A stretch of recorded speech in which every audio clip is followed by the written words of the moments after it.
News India आपके साथ मैं हूं चारुल शर्मा। जैसा कि हम सभी जानते हैं कि लोकसभा चुनाव के लिए आगाज हो चुका है। हम आज मौजूद हैं पश्चिम उत्तर प्रदेश के गाजियाबाद में, जहां पर दूसरे चरण में चुनाव होना है। यहां से बीजेपी ने अपना कैंडिडेट बनाया है अतुल गर्ग जी को। चलिए उनसे बातचीत करते हैं। अतुल जी, सबसे पहले तो बहुत बहुत शुभकामनाएं, पार्टी ने आप पर भरोसा जताया है। बहुत बहुत धन्यवाद। अच्छा, जब हम बात गाजियाबाद की करते हैं तो यहाँ से राजनाथ सिंह रहे हैं, यहाँ से जनरल वीके सिंह रहे हैं। एक कहा जा सकता है कि बड़ी विरासत को संभालने की जिम्मेदारी आपको दी गई है। इसे कितना आप मानते हैं चुनौतीपूर्ण रहने वाला है आपके लिए? माननीय राजनाथ सिंह, माननीय जनरल साहब, जो यहाँ पर मापदंड और जो परंपराएं बना गए हैं, तो परंपरा बनाने में, मापदंड बनाने में मेहनत लगती है, उनको निभाने में कम मेहनत लगती है। तो उन लोगों को किसी बड़ी भूमिका के लिए छोड़ दिया गया है।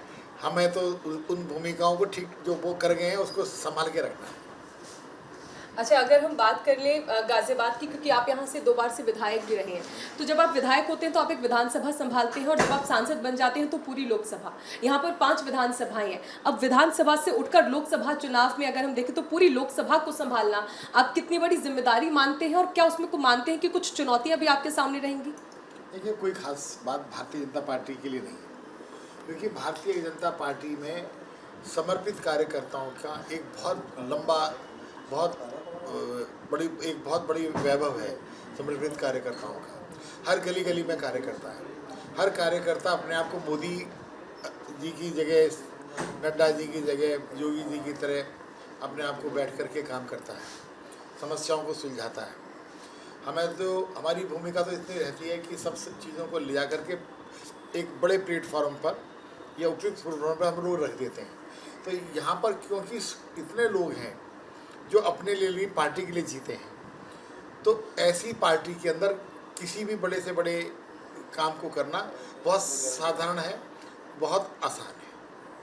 अच्छा, प्रधानमंत्री लगातार कहते रहे हैं कि इस बार 400 पार, और उस 400 पार में आपकी भी भूमिका रहने वाली है, गाजियाबाद की भूमिका रहने वाली है। तो इसके लिए आपका क्या रोड मैप है, क्या तैयारियां हैं?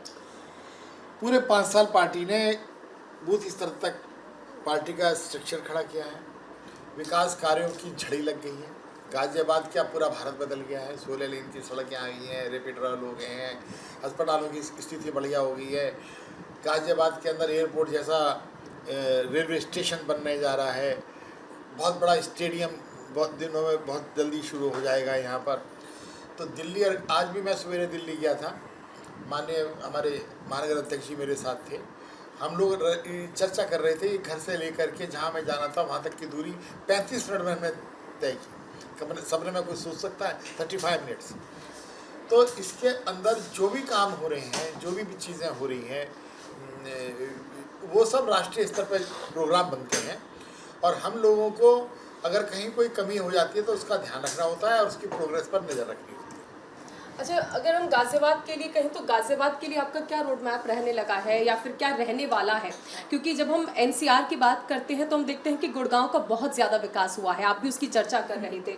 हम देखते हैं दिल्ली का बहुत विकास हो गया है, नोएडा का भी विकास हुआ है। अगर हम उससे सटाकर देखें तो लगता है कि उतना ज़्यादा विकास गाजियाबाद में नहीं हो पाया। इसे आप कैसे बढ़ाएंगे आगे? नोएडा और गुड़गांव की तुलना गाजियाबाद से नहीं की जा सकती कि ये दोनों जगह नई सिरे से बसाई गई। गाजियाबाद ऑलरेडी जो बसा हुआ क्षेत्र है, जिसमें फ्री होल्ड कॉलोनियाँ भी हैं, जिसके अंदर जो भी निर्माण हुआ है, इस निर्माण को मिटा करके नया निर्माण तो किया नहीं जा सकता। अब तो गाजियाबाद के अंदर भविष्य के अंदर जो अच्छा निर्माण होना है वो दिल्ली जैसे ही होना है, और जो पुराना हुआ है उसमें जो बेहतर होगा वो करेंगे। जैसे पानी के लिए हैंड पाइप थी, अब हर घर में पानी की टंकियों से घर घर में जल जा रहा है। आप जाके देख लीजिए, पिछले 70 सालों में जहाँ पर सीवर लाइंस नहीं थी, गड्ढा करके सेफ्टी टैंक्स बनाए जाते थे, पिकेट टैंक्स बनाए जाते थे। कोई गली ऐसी नहीं है कि जहाँ पर इस समय सीवर लाइन ना डल रही हो, चाहे वो गली 6 फुट की क्यों ना हो। ठीक, तो जो बना हुआ है उसमें जितना सुधार होगा वो किया जाएगा, और जो नया निर्माण होगा वो एनसीआर के प्रतिष्ठा के मुताबिक गुड़गांव से बेहतर होगा और नोएडा से नोएडा जैसा होगा। अच्छा, नोएडा में भी हम देखते हैं कि काफ़ी बड़ी बड़ी कंपनियां हैं, एडोब है या ऐसी कई सारी बड़ी चीज़ें हैं, बड़ी कंपनियों ने वहां पर खुद को स्थापित किया। ऐसा क्या हम आने वाले वक्त में ये उम्मीद करें कि गाजियाबाद में भी देखने को मिलेगा? बिल्कुल मिलेगा, लेकिन हमारा दुर्भाग्य ये रहा कि जहाँ जातिवादी शक्तियों का पिछले 20-30 साल वर्चस्व रहा, उसमें एक परसेप्शन गलत बना, सुनियोजित निर्माण नहीं हो पाया, विकास नहीं हो पाया। अब नई नई अगर अच्छी फैक्ट्रियाँ आनी है तो आपको अच्छे इंडस्ट्रियल एरिया चाहिए, कनेक्टिविटी अच्छी हो गई, लॉ एंड ऑर्डर की पोजीशन अच्छी हो गई, बिजली की पोजीशन अच्छी हो गई। अब अच्छी कंपनियों को लाने के लिए आपको जो इंडस्ट्रियल एरिया है वो भी वेल डेवलप चाहिए, तो उसमें थोड़ा सा अब शुरू हो गया है काम, लेकिन थोड़ा समय तो लगेगा। गाजियाबाद की पहचान भी इंडस्ट्रियल एरिया के तौर पर थी और ऐसे में कहीं ना कहीं ये कहा जाने लगा कि जब बहुत बड़े लेवल पर देखा जाए तो हिंडन तो यहाँ पर है, लेकिन इसके अलावा बहुत सी चीज़ें ऐसे हैं जहाँ पर विकास की अभी भी ज़रूरत है। तो गाजियाबाद की जनता के लिए आपका क्या रोड मैप रहने वाला है कि अगर अतुल गर्ग को गाजियाबाद की जनता सांसद बनाती है तो अतुल गर्ग यहाँ के लिए क्या करेंगे? केंद्र सरकार से कोई भी काम अटकेगा उसको प्राथमिकता पर राष्ट्रीय स्तर पर, लोकसभा के स्तर पर राष्ट्रीय केंद्रीय मंत्रियों के द्वारा उठा करके उसको रख करके उत्तर प्रदेश सरकार के बीच में उसका तालमेल बना करके उन सब चीज़ों को गाजियाबाद लेकर के आएंगे जो भी जरूरी है। जी, जैसा कि मैंने आपसे सबसे पहले सवाल भी किया था कि ये विरासत है राजनाथ सिंह की, ये विरासत है जनरल वीके सिंह की, क्योंकि जातीय समीकरणों को नज़रअंदाज नहीं किया जा सकता। और ऐसे में जब ठाकुर समाज की ओर से कुछ लोग अगर ऐसा कहते हैं कि हमें ठाकुरों की अनदेखी की गई है, उस अनदेखी वाली चीज़ को आप कैसे उन लोगों को यकीन दिलाएंगे कि ये अतुल गर्ग भले ही ठाकुर ना हो या उनकी जाति से ना हो, लेकिन विकास उतना ही करेंगे? उनको यकीन दिलाने के लिए अतुल गर्ग की आवश्यकता नहीं पड़ेगी, खुद उन्हीं के ही समाज के लोग, प्रबुद्ध लोग, देशभक्त लोग, राष्ट्रभक्त लोग उनको जो है मना लेंगे, समझा भी देंगे। ठीक। अच्छा, मतलब आप ये कहना चाह रहे हैं कि कमल के नाम पर वोट मिलना है, अतुल गर्ग के नाम पर भी मिलना चाहिए ना? मैं ये कहता हूँ कि अधिकांश लोग समझते हैं, मोदी के साथ जुड़े हुए हैं, जो थोड़ी बहुत अगर कुछ कोई कह सुन रहा है तो उन्हीं के ही लोग उन्हें समझा देंगे। मैं ये कह रहा हूँ, ठीक है, कमल के नाम पर ही और मोदी के नाम पर ही देश चल रहा है ये, ठीक है। इस समय देश ने तय कर लिया है कि हमारे को 2047 के अंदर विकसित राष्ट्र बनना है। अगर जातियों के आधार पर फैसले हो रहे होते तो आज नरेंद्र मोदी केंद्र में ना होते, योगी जी प्रदेश में ना होते, ठीक है। जातियों के आधार पर फैसले नहीं हो रहे हैं, अब फैसले राष्ट्रभक्ति के नाम पर हो रहे हैं। कोई ऐसी जाति नहीं है कि जिसका प्रतिनिधित्व विधानसभा में, लोकसभा में ना हो। इतना ही तो फर्क है, किसी सीट पर कोई है, किसी सीट पर कोई है, तो हर सीट पर सभी जातियों के लोग तो नहीं खड़े जा सकते, ठीक है ना।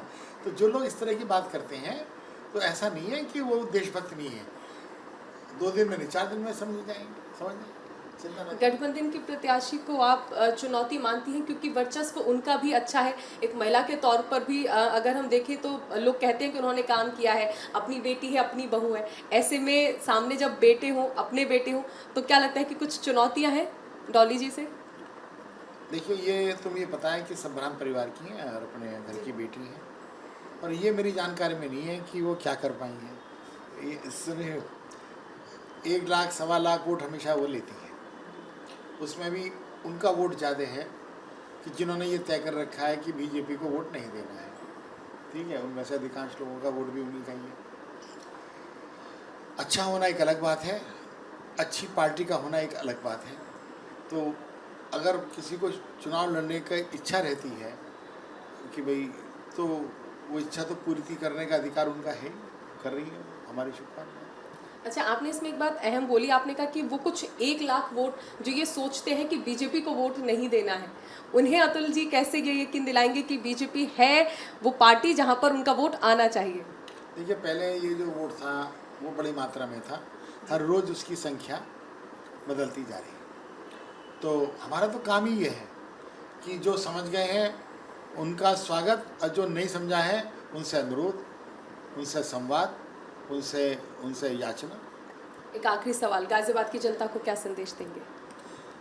जय जय मोदी, हर घर मोदी, बस यही संदेश।